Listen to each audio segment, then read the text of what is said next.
Hello, everybody. Thank you so much for coming for Elizabeth's gallery talk today. I'm really, on behalf of the board of the Claremont Museum of Art, I'm very happy to welcome all of you.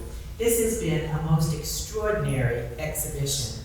And even last Sunday, I was here because it was Free Family Day. And a couple had come out, and he had tears in his eyes and said, this was so inspirational. I've never seen anything like this.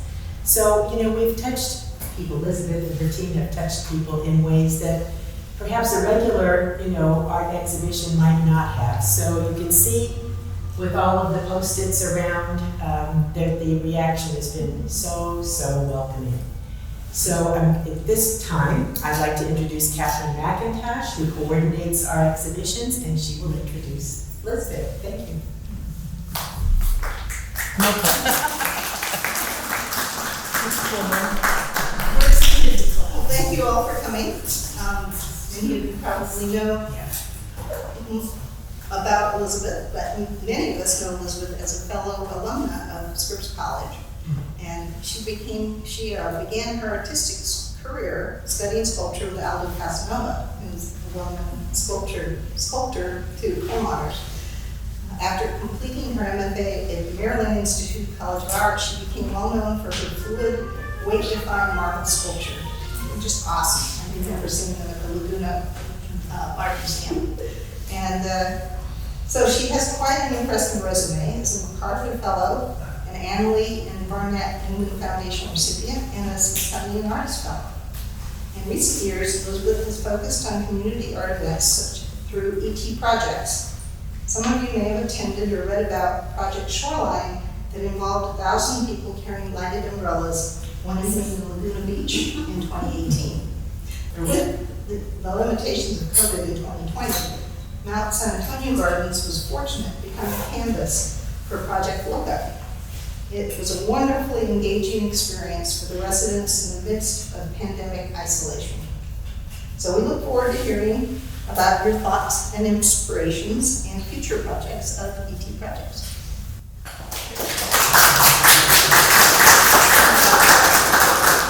Thank you, and I want to also introduce my partner in crime, Jillian Gabrielle, who's been part of operations and logistics as we not only create events, but also create the idea of what this foundation is about.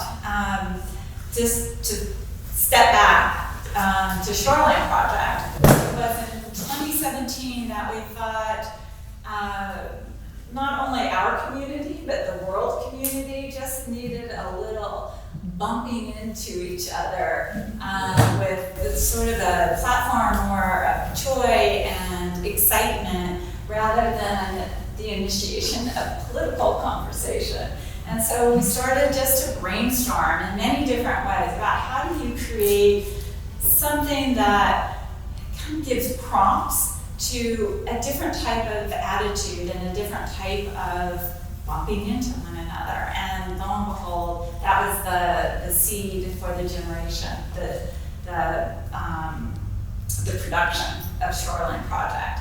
And so we were on a roll and we were planning to go to Laos because we thought Shoreline Project should be carried around the Pacific as a way to outline and change the idea of boundary, that the Pacific is no longer a barrier for countries, but it is, if we don't get our act together, it is something that we share and something that really should bring us all together. And so we were excited. 2020 was going to be in the Mekong Delta between Laos and Thailand. And lo and behold, January 15th, we had to make the decision that we were not going to Southeast Asia.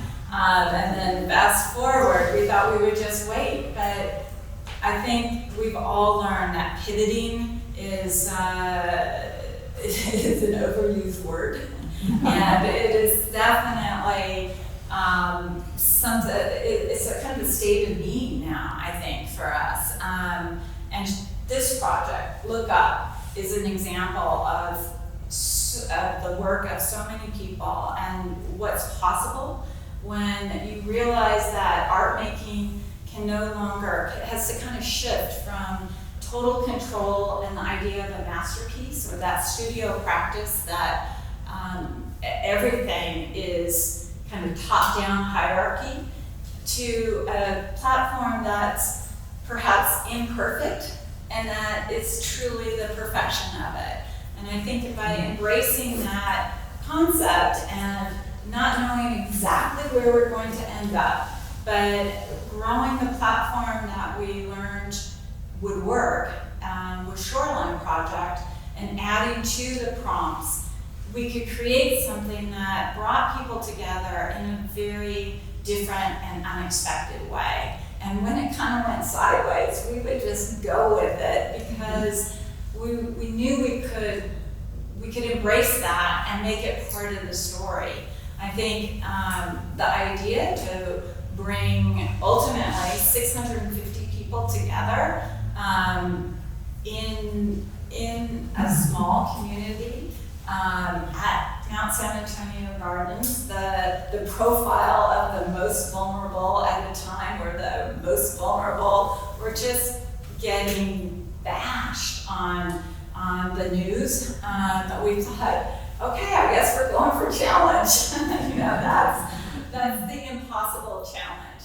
And to make something that is stunningly beautiful, completely unexpected, and draw from a depth of desire that I think none of us even realized we needed.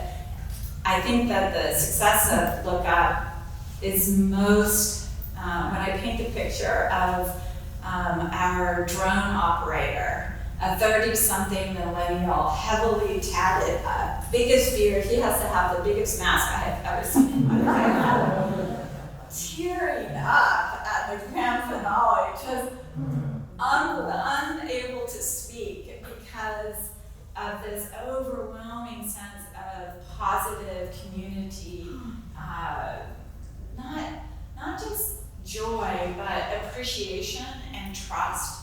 We were all overwhelmed, and to know that we touched his heart, the example of somebody who would not feel so empathetic. I thought, wow, this is something of a platform for developing a sense of community empathy. So now that we were invited to CMA, we were really excited to be able to share some of the physical objects about the project, because up until then, we've only, everybody takes home their umbrella. We filmed the dispersal pattern, and you leave nothing behind. Like, it's kind of the metaphor, right, for the earth.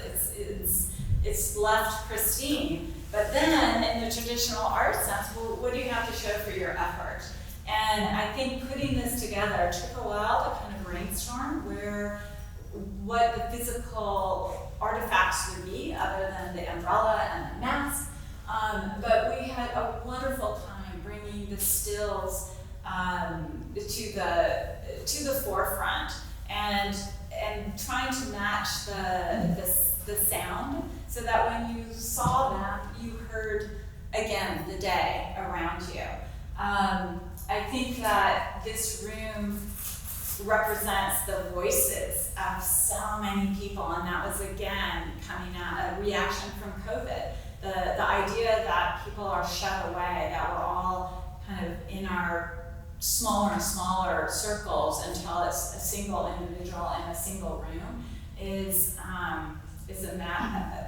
is torture in the traditional sense. And so when you walked into this empty room and you heard the voices of all these people sharing their inner voice, it was thunderous, I think, and really, really a beautiful concept. And on that, I love being able to thank Jillian, because she kept pounding, no, it has to be written. You have to see the direct mark from every single individual that was under the umbrella. And when we can't see faces, you have to feel that intimacy. And I think the beauty of all of these words is is the different language, the different mark that people make. When everybody started putting the number of their age, true or not true, it was interesting how it amplified the context of the words. And I think that was just perfection. It was just brilliant. And the more words we get, the more this banner increases. It really becomes like a community haiku. And I love that it is this colorful haiku that mirrors then the over the umbrella look, because you have this intimate story now relating to the beautiful kaleidoscopic images that were made together, kind of the possibility of community. We were worried about that dialogue, how to integrate those two concepts into a single voice, especially during COVID. And I think that having this room juxtaposed to the kaleidoscopes that you see, you get to know the people moving the umbrellas. You get to feel their spirit. And then the image that we walked into this great performance with was the image of moving stained glass windows, because stained glass windows are iconic and traditional, and all of us have had a relationship at some point with that type of imagery. And I think personally, I love the idea that there is a spiritual context to that. And so it garnered a deeper meaning just by that parallel and that association. So once I realized that, yes, we could do that safely, we could keep the drones away from people, and they could actually be brought together in that sort of the umbrella, the COVID safe 3-foot diameter. It was such a wonderful event to create.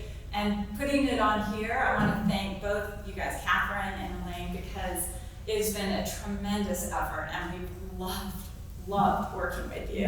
And because of that, we're able to do it at Scripps, or invited to do it through Scripps Presents at the Claremont colleges. So we are able to add a beautiful layer of bringing one generation and their thoughts to a younger generation.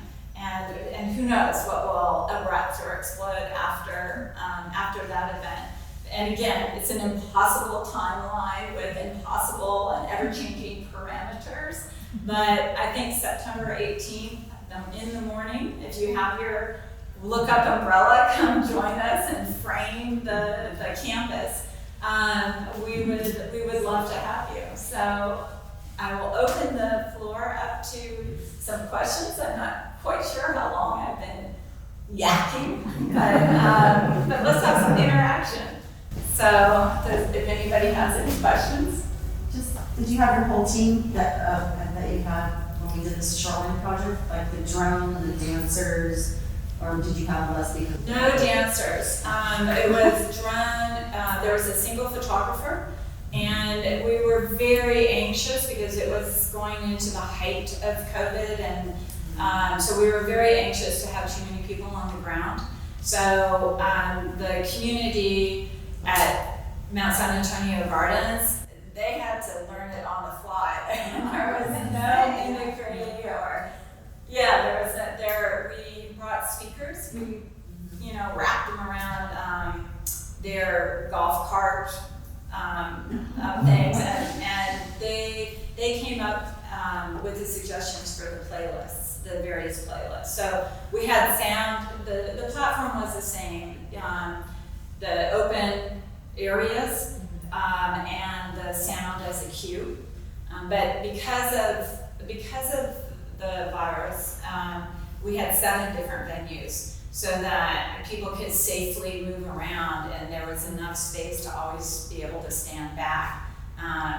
Although there was congestion, as I was saying to everybody, like, you can tell if you cheat because we're watching all this. But for the most part, when you look at the parking lot area, I mean, there was people. I think we've all begun to navigate very safely, and we know when we need opportunity to protect somebody else as well as ourselves. So it's really beautiful. But the core team was the same. Yeah, and that will be the same at Scripps too. But we'll add more photographer and video. So Very nice. yeah, so look at Scripps Presents and put it on your calendar. So that's Yeah, it's true. We'll spread the word. Yeah, I will. Thanks. So, talk a little bit about the main beach event. Was that was your? The main beach was the first event.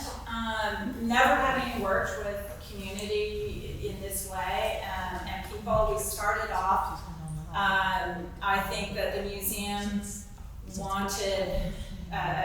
expected about 300 people, and they wanted an event for the Art and Nature program. And we were developing everything from the umbrella to just how it would work. And everybody I knew has played a role in modeling lumens as drones flew, or, I mean, there were so many variables at that point, material variables. But it started off with this goal of attracting 300 people, and then it kind of got boosted to 500, and then it was, can we fund that? You know, chasing just the funding for it all. And finally then Malcolm Warner, the director of the museum, said, oh, it's our centennial. We have to have 1,000 people. It's our centennial. We got it. So we were chasing and running because a big part of the ET project is to partner with community art organizations. So we want to be able to bring all of our own funding and not be a burden to a place like CMA, which is struggling on volunteer effort. And you know, the arts are bringing back community and introducing us to these values and recognizing that it's really difficult to do. We wanted to try and fill that void and do independent fundraising. So when Malcolm said 1,000, we kind of went, right? We went, oh my God, what is that? So we went running off, and then the fact that we were able to do that, and when people started streaming in, I was on the top floor of a hotel nearby, and we started to see all these people, you know, dressed in black coming in. We had the panic of, oh my God, what happens if they're over 1,000, way over 1,000? What are we going to do? And Laguna Beach, I had binoculars on. They ran, the people that were from the city ran, and they got extra policemen under their tent. You could see them coming because, again, we expect strife now in any kind of community event. And so the fact that I could walk out on that beach the next morning and not see any garbage and things neatly stacked in the garbage cans was unbelievably exciting, and it just showed the type of event that we're focused on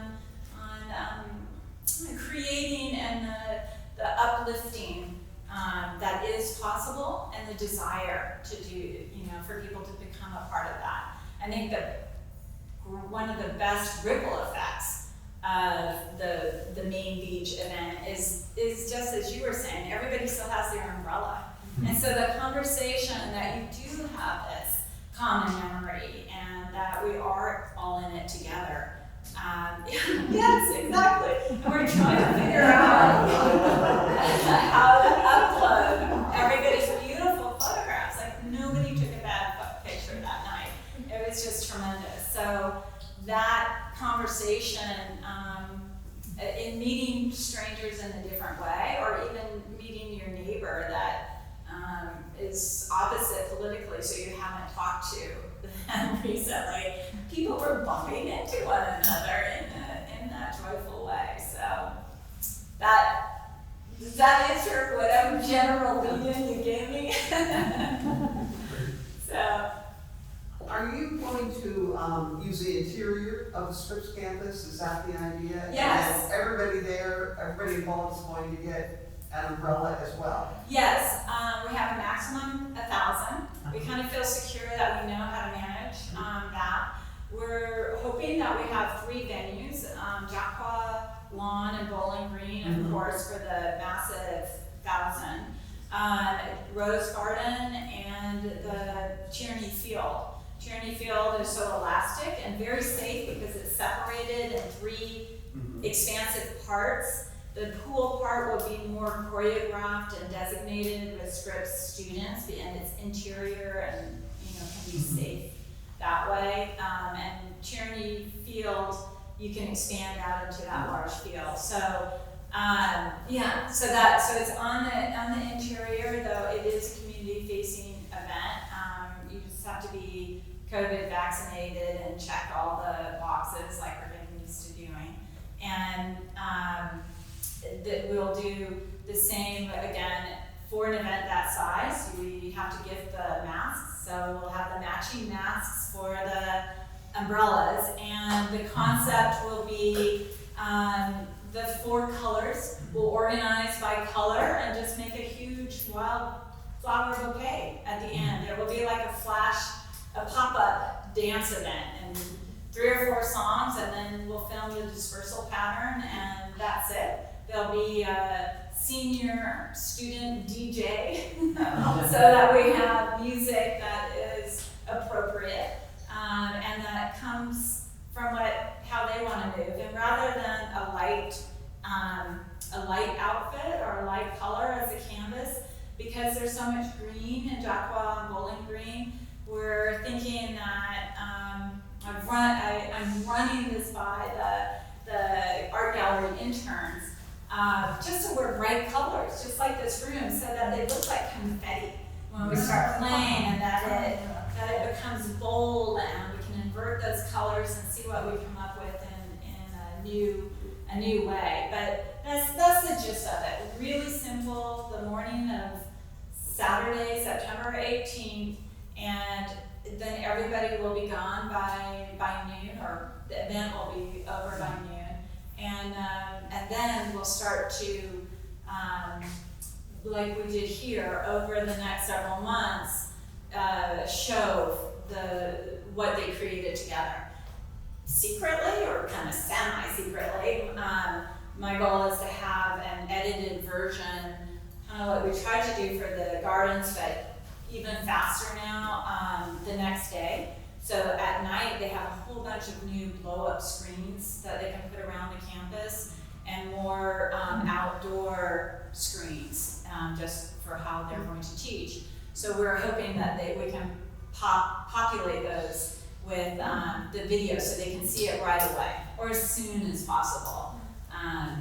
Anyway, and have a second event that kind of brings them together. Well, kudos to you for getting that through Scripps, knowing how complicated everything is up there right now, with everything changing constantly. But having not been on campus for a year and a half, what a great way to bring that community back together. Thank you for saying that. We're trying to embrace that as they are reflecting what we all feel and that we're all seeing around us, that everything is fracturing. There's no longer a head. There's an acting head. There's a sideways head. There's no one. So that's where we're looking to fall in love with the imperfections and know that everybody's best intention, and that we've been really good in post and in the editing, and at the end it will just be spectacular. There may be a little blips, but we'll get through it. And I think that for us, our team, wrapping our arms around a group that can't give us the attention, that's a part of trying to be a fully organized and funded outside group that is trying to ask little of the next group and just augment what their direction is. We're still mapping that out, but that's the goal. So. So I know you've met our Art Start students, because they came when this exhibition was coming in. And I'm wondering, I know there was a possibility of being able to integrate them perhaps in some way with this next experience. Absolutely, that's a good lead-in, thank you. Rich Dealey and I have continued that conversation because we really wanted to be able to do something earlier so that it corresponded to this exhibition. But as a result, they're just going to be brought into the Scripps event, and the first meeting is September 10th because we fall in between their programming. They end around now and they don't pick up for the school year. So again, it's going to be an imperfect model, but there are a few that are going to be bridge students, and one of those Art Start students is actually, I think I'm on a Zoom meeting with her on Monday with our Scripps interns, and so we can try and have them begin the ripple effect of what's going on, and we're hoping that they'll become umbrella distributors and bring them together that first weekend of their Art Start programming. And we've talked to Rich about a community billboard or banner for down at the training area that reflects all of these images, both the gardens and Scripps combination, and they'll be a part of that. That's how we'll be able to bring them in on the tail end, I think, as Jillian and I are brainstorming. Jillian's a bit, we just haven't figured out the nut. Yeah, but I think that that's what's falling into place, so. That's terrific. That's just marvelous, this intergenerational experience. Thank you for that. Yes. Well, that's what we're hoping, but thank you guys for being able to, bring us into it. And also, Rich has just been tremendously supportive and trying to connect the elements, because we're all getting used to walking on quicksand, but it's hard. So, well, any more questions or platforms? I just want to say thank you, and thank you so much for creating this opportunity, because this gives us the opportunity to have the video that goes out, and I know that as we're all becoming more anxious about Delta and where this is headed, this was a big part of having this event. So thank you very much, and enjoy.